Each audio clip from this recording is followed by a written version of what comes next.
Life is an amazing podcast, and it is presented and hosted by myself, Caro, and my sweet dog Sparky. Give it up for him. I hope you're ready. Enjoy. Yes, and welcome back to another episode of Go For Your Life. And today I have someone who I think really goes for her life. I have known her for years and years, from Australia even. And I really, really admire her. I think she's amazing. Her name is Emma, and she basically does handstands for a living. So let's not wait too long. I introduce her right to you and the world. Welcome, Em! Hey, Caro. How's it going? It's good. It's so nice to do this together. Welcome to this podcast, and I'm so grateful that you're doing this with me. Yeah, thank you. It's really lovely. It's really lovely to be able to have a chat. It's been a while. Yeah.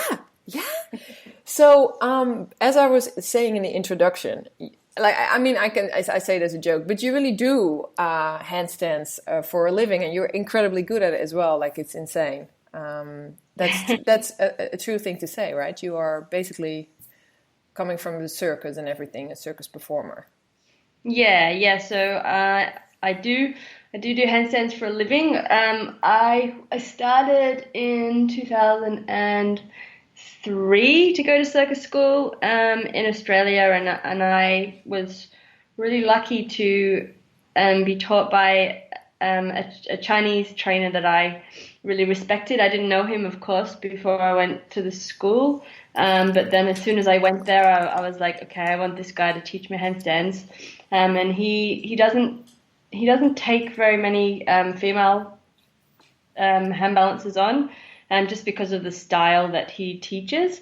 It's more strength based, so he just tends to teach more men. And I was really honored that he asked me to come under his training. So obviously I worked really hard for him so that he keep teaching me, and then since I started and graduated in 2006, and then kept training. Because when you say circus school, what is this? What does that entail? Like, there is a circus. This is in Brisbane, right? Circus school. This was in Melbourne, in Australia. Ah, cool.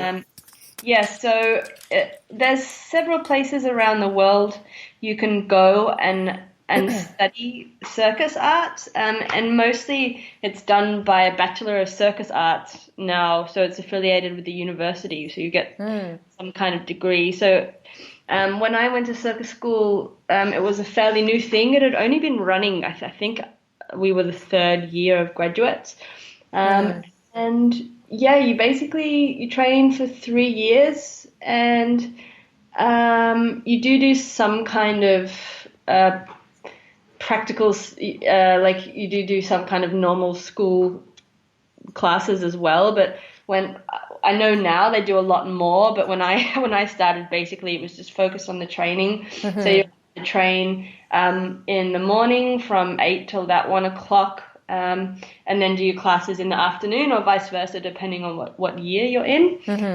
And you go through a whole bunch of training to do with basic conditioning, basic flexibility, tumbling and acrobatics that everybody does, and then you specialize. You pick your specialty areas that you want to train in and become a specialist in.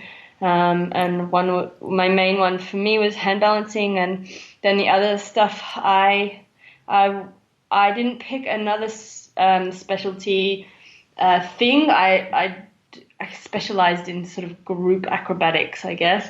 I did do swinging trapeze at one point, just because I realized I was going to this school with all this crazy equipment, and the only thing. And then all you were doing was standing on your hands. Like literally using 2 pieces of wood and a bench, and I was like, man, I want to do the fun stuff. Something. I want to do that. I'm going to do that in the air, and then I did that for my last year, just because I basically begged to do it.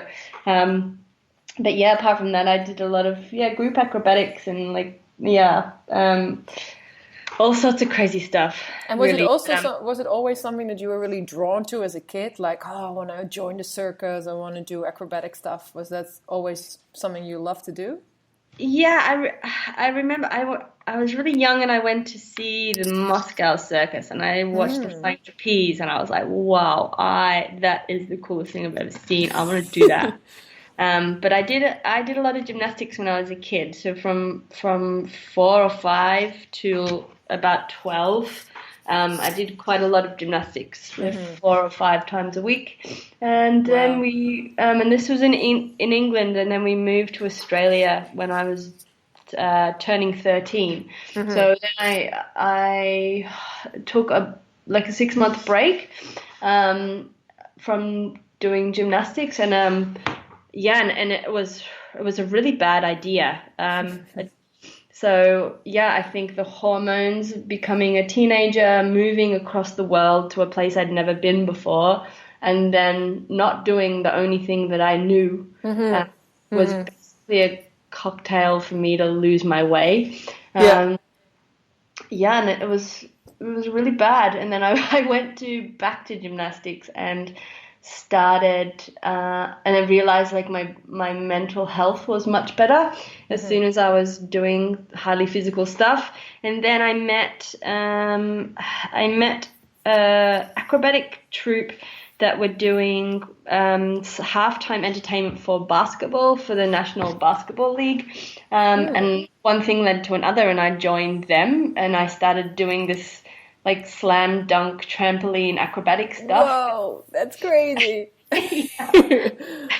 And then I was not enjoying high school. I didn't enjoy the shift from England to Australian study. And I left school and I joined this troupe for a couple of years, just doing lots of slam dunk entertainment. Yeah, that's so funny. And then I switched to teaching gymnastics, and I was teaching an adults gymnastics tumbling class. And these 2 circus performers, one was a German wheel guy, his name's Leighton, and we're still really good friends to this day. We don't see each other much because we're both on the other side of the world, but I taught him, and I taught this other fellow who had a really lovely guy and a really crazy fellow, and he was disabled, so he had legs just to his knees, and he was doing handstands, and I was just looking at this guy going, man, that is the most inspiring, and crazy, that's amazing, crazy stuff. And Leighton said to me, like, after I'd been teaching him for a while, and we'd started doing some German wheel stuff together, and he taught me some German wheel, and I'd done a little show with them, and he said, you should go to circus school, and get some really good skills, and I was like, that's a great idea. And so I eventually I rang them, and I just missed the cutoff for applying, but they took my application anyway, and then I did the audition, and I got in, and that's how I got into circus basically, and it's funny. It kind of found me, but as soon as I got there, I just took it completely embraced. Yeah, this is my home. This is what I'm meant to be doing. And then I set up a space in Melbourne as well. I ran a couple of little spaces because there was a lack of training space outside of this big centre. People could come and hang out and just train together, and so I ran a couple of spaces, and one thing led to another, and then I worked for a company that was really successful and toured all over the world, and then and blah blah blah. I can talk about my career for ages, but no, but that'd be nice. I mean, we're all listening. And something that you mentioned before that I find really interesting, I have a question about, is like, do you feel, so what you were saying about the Chinese trainer you were mentioning, do you feel there is sexism going on in the circus world? Like, do male performers get more gigs or jobs, or is there some, or do you feel, is it 50-50, or, I mean... That's a big topic. Oh, it's a big topic. I have waves of being very angry and frustrated with the circus world, and then waves of going, no, it's okay. But the work that you do is centered around your body, and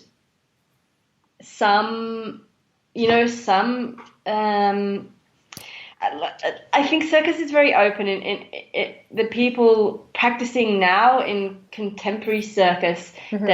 There's an openness, there's an acceptance. It doesn't matter who you are, you just come and do the work, and I've definitely seen that being around you guys and being in that world. And that's amazing. But traditional circus and people where you come to say, take China for an example. Like, circus is it has so much history, and it has so much, also has a huge political edge, and the skill, the way they teach in China is really full on and very traditional then, right? Like completely not very contemporary. Or there's just absolutely no consideration for your body and its longevity. There's a line of people that are ready to do it, and if you don't bend in this way, then the next person will. And it's a completely different mindset, and and they push their bodies to this level that Westerners just basically go, whoa, that's bordering on abuse. And that, but that's where that's where it's come from, and that's what a lot of the teachers at the schools, they're from this era, they're from this generation, and they had to escape crazy situations, and this was their life or death in some of them. And so, they have this history that you want to respect, but also you go, wow, that is so amazingly sexist. But it's just a different culture, and I think now I am really saddened by the amount of troops that have mostly male performers with one or two kind of token female positions, and generally those female artists are being in the air, slightly objectified, or they're being thrown around. There is the exception, but what is touring mostly at the moment is these kind of troops, and this is not great. I don't think this is great. No. But on the other hand, there are people doing the opposite, and there are loads of strong women, and circus is a place for strong women, and and this is. I think Circus is also a good example of that, I feel. And I don't think it's the circus people themselves. I think it's the booking agents. I think it's the producers. I think it's the funding bodies. I think it's the people that are surrounding the circus artists themselves that are actually not making those shifts. Rob Tanyan, he just left Circus Oz, but he was the artistic director there for 3 years, and he just made a choice. He just said equal ensembles, 50-50. And he just made the choice, and he's like, I'm employing in this organization, I'm going to employ more women than men, because we need to do something about this. And I was like, exactly. And we just need more people in those positions to actually address the issue, and we'll be fine. But in Australia, and it's one of the reasons I